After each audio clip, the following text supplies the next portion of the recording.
그날 나는 이미 어머니가 아니었다. 나는 요양원 창가에 앉아 있었다. 해가 지는 시간은 늘 이랬다. 빛은 남아있는데 따뜻하지는 않았다. 사람들은 노년이 되면 마음이 무뎌진다고 말한다. 아니다. 오히려 더 또렷해진다. 지금까지 버텨온 시간들이 하나도 흐릿해지지 않기 때문이다. 나는 정분자 68이다. 평생 국밥집 불 앞에서 살았다. 손에 밴 기름 냄새는 지워지지 않았고 허리는 늘 반쯤 굽은 채였다. 그렇게 살았다. 남편 없이 아이 둘을 키우겠다는 이유 하나로. 밤마다 문을 닫고 나면 나는 계산대 위에 팔을 얹고 잠시 숨을 골랐다. 그때마다 속으로 되뇌었다. 오늘도 아이들 밥값은 벌었다. 젊은 날 몸이 먼저 반응하던 순간들이 있었다. 뜨거운 국물보다 더 뜨거운 숨이 등 뒤에서 느껴지던 밤. 부부라는 이름 아래 말없이 서로의 체온에 기대던 시간. 그땐 부끄럽다는 감정도 사치였다. 그러나 남편이 떠난 뒤 그 모든 감각은 서랍 깊숙이 밀어넣은 채 다시 꺼내지 않았다. 나는 어머니였으니까. 아이들이 잘 되는 것. 그게 내 삶의 마지막 목표였다. 아들은 대기업 부장이 되었고 딸은 번듯한 가정을 꾸렸다. 사람들은 나를 두고 성공한 엄마라 했다. 그래서였다. 그날 서류를 내밀던 아들의 손을 의심하지 못한 이유는 엄마, 상속세가 문제야. 지금 정리해 두는 게 좋아. 딸은 옆에서 고개를 끄덕이며 말했다. 오빠 말이 맞아. 엄마는 복잡한 거 신경 쓰지 마. 그 말투는 부드러웠다. 마치 이불을 덮어주듯. 나는 그 부드러움이 목을 조르는 줄 몰랐다. 도장을 찍던 순간 종이 위에서 미끄러진 잉크 소리가 유난히 크게 들렸다. 그날 밤 잠이 오지 않았다. 이상하게도 몸이 아니라 마음이 축축하게 젖어드는 느낌이었다. 불안이었다. 정확히는 설명할 수 없는 예감. 그리고 그 예감은 틀리지 않았다. 며칠 뒤 통장은 막혔고 집 열쇠는 더 이상 내 손에 맞지 않았다. 자식들의 목소리는 전화기 너머에서 차갑게 식어갔다. 그제야 알았다. 나는 여전히 살아있는데 이미 지워지고 있었다는 것을. 요양원 창문 너머로 어둠이 내려앉는다. 나는 조용히 중얼거렸다. 그래, 시작이구나. 사람은 믿고 싶은 말만 믿는다. 특히 자식의 입에서 나오는 말이라면 더더욱 그렇다. 성우는 그날도 전화를 먼저 걸어왔다. 늘 그렇듯 바쁜 목소리였다. 엄마, 이번 주말에 잠깐만 봐요. 중요한 얘기가 있어. 중요하다는 말은 언제나 돈과 함께 왔다. 식탁에 앉은 우리는 서로 눈을 맞추지 않았다. 딸 미영은 국을 떠먹으며 괜히 반찬을 정리했다. 엄마 나이 생각하면 미리 정리해 두는 게 맞아. 미영의 말은 부드러웠다. 나는 숟가락을 내려놓았다. 손끝이 떨렸다. 내가 아직 살아있는데 뭘 그렇게 서두르냐? 그 말에 성우가 웃었다. 웃음이었지만 눈은 웃지 않았다. 엄마, 그건 감정이고 이건 현실이야. 현실. 그 단어가 내 가슴을 눌렀다. 그날 밤 잠자리에 누웠지만 눈은 쉽게 감기지 않았다. 이불을 끌어당기며 문득 오래된 기억 하나가 몸 깊숙한 곳에서 올라왔다. 젊은 날 남편이 늦게 들어오던 밤이면 괜히 등을 돌리고 누워있다가도 숨결이 가까워지면 몸이 먼저 반응하던 순간들. 말 한마디 없었지만 이불 속 공기는 금세 달라졌고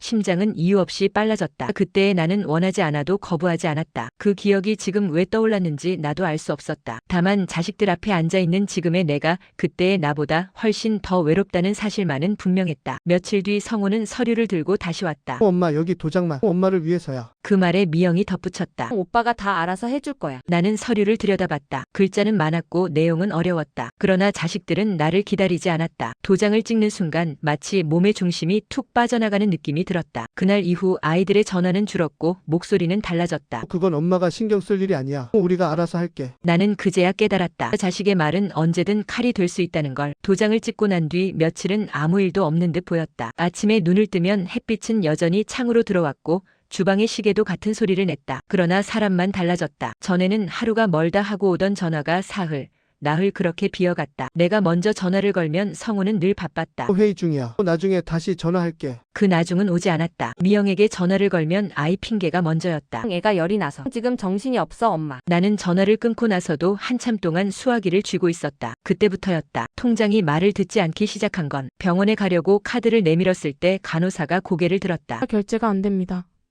그 말이 이상하게 크게 들렸다. 다시 한 번, 그리고 또 한 번. 뒤에 서 있던 사람들이 나를 쳐다보는 시선이 등에 꽂혔다. 나는 아무 말도 못하고 카드를 지갑에 넣었다. 집으로 돌아와 성호에게 전화를 걸었다. 이번엔 받았다. 그거? 우리가 관리하기로 했잖아. 관리. 그 단어는 이제 편리한 방패였다. 엄마가 쓸 돈은 우리가 정리해서 줄게. 그 말엔 기다리라는 말과 참으라는 말과 입 닫으라는 뜻이 다 들어있었다. 며칠 뒤 집주인이 찾아왔다. 집주인 이번 달까지만 정리해주세요. 집주인 새 주인이 바뀌어서요. 나는 그 말을 이해하는데 시간이 걸렸다. 무슨 말씀이세요? 여긴 내 집인데. 집주인은 서류를 내밀었다. 그 종이에 적힌 이름은 분명 성우였다. 그날 밤 집에 불을 켜지 않았다. 어둠 속에 앉아 나는 천천히 생각했다. 이제 나는 어머니가 아니구나. 필요할 때만 쓰고 다 쓰면 치워지는 존재. 다음 날 요양원이라는 곳에 짐을 옮겼다. 자식들은 오지 않았다. 대신 전화 한 통이 왔다. 엄마 거기서 쉬는 게 좋아. 우리가 다 생각해서 한 거야. 그 말은 위로처럼 들리지 않았다. 문득 이상한 감정이 올라왔다. 분노도 슬픔도 아니었다. 몸이 아니라 존재 자체가 차갑게 식어가는 느낌. 나는 그제야 확실히 알았다. 그들은 나를 버린 게 아니라 이미 정리해두고 있었다는 걸. 요양원의 밤은 생각보다 길었다. 불은 일찍 꺼졌고 사람들의 숨소리만 어둠 속을 떠다녔다. 나는 침대에 누워 천장을 바라봤다. 낡은 형광등 자국이 별자리처럼 흩어져 있었다. 여기서는 이름보다 번호가 먼저였다. 식사 시간, 투약 시간, 취침 시간. 모든 것이 정해진 순서로 흘렀다. 그날도 간병인이 이불을 정리해 주었다. 손길은 빠르고 익숙했다. 의도는 없었지만 이불이 몸을 스치며 잠깐 공기가 달라졌다. 순간 숨이 멎는 듯했다. 몸은 기억을 버리지 않는다. 잊었다고 생각한 감각이 어둠 속에서 불쑥 고개를 들었다. 젊은 날 말없이 등을 맞대고 누워 서로의 체온에 천천히 젖어들던 밤. 아무것도 하지 않아도 가슴이 먼저 반응하던 순간들. 그 기억이 지금 이곳에서 왜 떠오르는지 나는 알 것 같았다. 나는 아직 살아있었다. 그러나 그 사실을 기뻐할 사람은 아무도 없었다. 다음 날 병원비 청구서가 나왔다. 금액은 크지 않았다. 전화 한 통이면 끝날 일이었다. 성우에게 걸었다. 받지 않았다. 미영에게도 걸었다. 받지 않았다. 그날 오후 나는 처음으로 울지 않았다. 대신 생각했다. 이대로 끝내지 말자. 짐을 정리하다 작은 서랍을 열었다. 그 안에는 남편의 오래된 봉투 하나가 고이 접혀 있었다. 손글씨였다. 서툴렀지만 분명했다. 그 봉투를 열지 않고도 나는 알았다. 이건 내가 버티며 살았던 이유가 아니라 살아남기 위해 남겨둔 마지막 문이라는 걸. 그날 밤 나는 처음으로 잠을 깊이 잤다. 꿈속에서 나는 다시 국밥집 불 앞에 서 있었다. 땀은 맺혔지만 눈은 또렷했다. 불은 아직 꺼지지 않았다. 봉투를 연 건 다음 날 아침이었다. 햇빛이 창으로 들어오는 시간,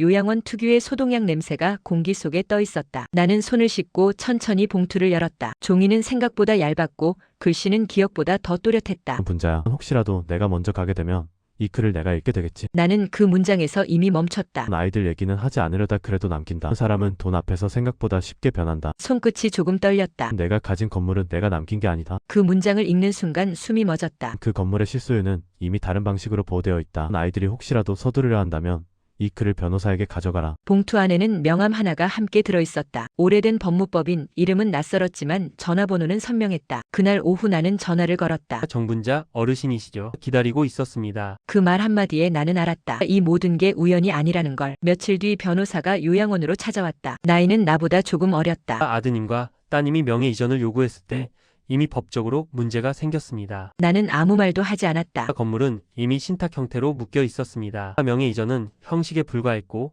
실질적 권리는 여전히 어르신께 있습니다. 그제야 숨이 내려갔다. 변호사는 잠시 말을 멈췄다. 자금 흐름도 전부 기록이 남아 있습니다. 해외 송금, 차명 계좌, 세금. 그 단어들이 차분하게 탁자 위에 놓였다. 나는 그제야 물었다. 그럼 어떻게 하면 됩니까? 변호사는 잠시 나를 보더니 고개를 끄덕였다. 조용히 기다리시면 됩니다. 어르신은 아무것도 하지 않으셔도 됩니다. 그 말이 이상하게도 가장 통쾌했다. 그날 밤 나는 다시 창가에 앉았다. 요양원 창밖으로 불빛들이 흔들렸다. 이번엔 불안이 아니었다. 확신이었다. 불은 꺼지지 않는다. 방향만 바뀌었을 뿐이다. 먼저 움직인 건 사람이 아니라 서류였다. 성우의 회사로 등기 하나가 도착했다.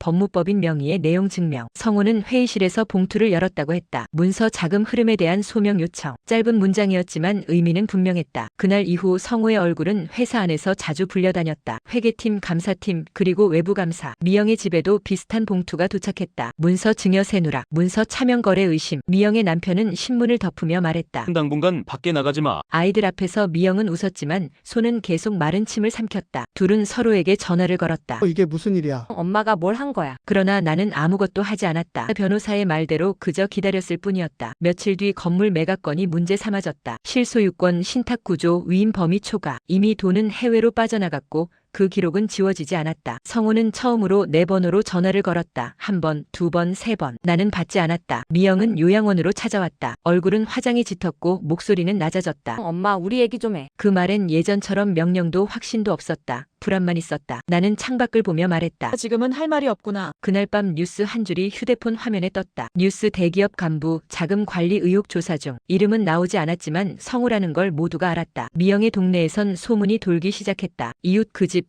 돈 문제 있다더라. 사람들은 빠르게 등을 돌렸다. 나는 그제야 천천히 생각했다. 이건 복수가 아니었다. 돌아온 것이었다. 요양원 창가에 다시 앉아 있었다. 처음 이곳에 왔을 때와 같은 자리였다. 같은 해질녘 같은 창문. 하지만 그때와 지금은 달랐다. 성우는 회사를 떠났다. 조용히 빠르게. 공식 발표는 없었지만 이유는 사람들 사이에서 충분히 돌았다. 미영의 집은 정리되었다. 아이들 교육비와 생활비, 모든 것이 한꺼번에 무너졌다. 둘은 마지막으로 나를 찾아왔다. 이번엔 둘 다였다. 고개는 숙여 있었고 말은 느렸다. 엄마, 우리가 잘못했어. 그 말은 늦었다. 나는 그들을 보며 처음으로 화를 내지 않았다. 나는 너희를 미워하지 않는다. 그 말에 미영이 울었다. 다만 다시는 나를 어머니로 부르지 마라. 공기는 차갑게 굳었다. 나는 이미 한 번 죽었다. 너희가 도장을 들이밀던 날 성우의 손이 떨렸다. 대신 나는 말을 이었다. 이제부터는 각자 자기 몫으로 살아라. 나는 내 몫을 되찾았을 뿐이다. 그날 이후 나는 요양원을 나왔다. 작은 방을 구했고 국밥집 근처를 지나가며 가끔 멈춰섰다. 불 앞에서 살았던 시간은 내 삶이었다. 그리고 이제는 내 이름으로 남은 시간을 살기로 했다. 화면은 다시 요양원 창가 장면으로 겹친다. 그때의 나는 버려진 사람이었고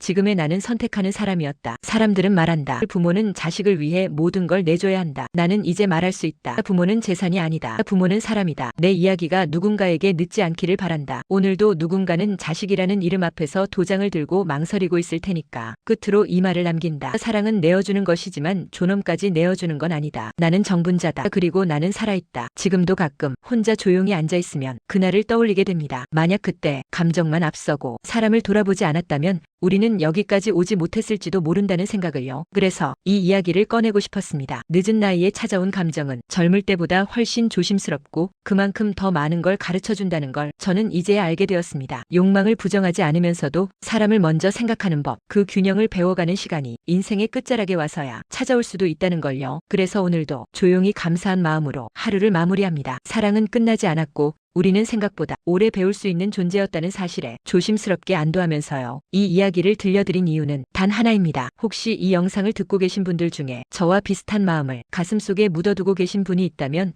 혼자가 아니라는 걸 꼭 전해드리고 싶었습니다. 나이가 들었다고 해서 사랑하고 싶은 마음이 사라지는 건 아니더군요. 누군가에게 여전히 특별한 존재이고 싶다는 마음도 마찬가지였습니다. 그 감정은 잘못이 아닙니다. 숨길 필요도 부끄러워할 이유도 없습니다. 다만 중요한 건 그 마음을 어떤 방식으로 다루느냐인 것 같습니다. 내 감정을 이유로 다른 사람의 마음에 상처를 남기지 않는 것, 그게 어른으로서 조금 더 살아본 사람으로서 지켜야 할 선이겠지요. 외롭다면 외롭다고 인정해도 됩니다. 허전하다면 그렇다고 스스로에게 말해줘도 괜찮습니다. 그리고 가능한 한 자기 자신을 해치지 않는 방향으로 누군가를 소모시키지 않는 방식으로 그 마음을 풀어가려 노력해보셨으면 합니다. 혹시 실수를 했더라도 자기 자신을 너무 몰아붙이지는 마세요. 중요한 건 넘어졌다는 사실보다 다시 바로 서려고 하는 마음이니까요. 이 이야기를 여기까지 들어주신 것만으로도 저에게는 큰 위로가 됩니다. 누군가 내 말을 끝까지 들어주었다는 사실이 이 나이에는 생각보다 큰 힘이 되더군요. 댓글로 여러분의 이야기를 조금 나눠주셔도 좋겠습니다. 비슷한 시간을 지나오셨는지 어떤 마음으로 오늘을 살아내고 계신지 서로의 이야기를 조금씩 나누다 보면 외로움도 조금은 가벼워지지 않을까요? 이 영상이 조금이라도 마음에 남았다면 주변 분들과 함께 나눠주셔도 좋겠습니다. 어쩌면 지금 이 순간에도 말하지 못한 고민을 안고 혼자 버티고 계신 분이 어딘가에 계실지도 모르니까요. 저는 여전히 부족하고 여전히 배우는 중입니다. 나이가 든다고 해서 인생이 완성되는 건 아니더군요. 하지만 그만큼 다시 시작할 용기는 조금은 생긴 것 같습니다. 오늘 하루 여러분도 여러분의 자리에서 충분히 애써 오셨기를 바랍니다. 그것만으로도 이미 잘 살아내고 계신 겁니다. 끝으로 한 가지만 말씀드리고 싶습니다. 우리는 오랫동안 누군가의 역할로 살아왔지만 인생의 마지막으로 갈수록 다시 나 자신으로 돌아가게 됩니다. 지금 외롭다면 그건 아직 마음이 살아있다는 증거입니다. 늦지 않았습니다. 오늘부터라도 나를 조금 더 아끼고 조금 더 이해해주세요. 긴 이야기 들어주셔서 감사합니다. 다음에도 조용히 마음을 놓고 들을 수 있는 이야기로 다시 찾아뵙겠습니다. 건강하시고 평안한 하루 보내시길 바랍니다.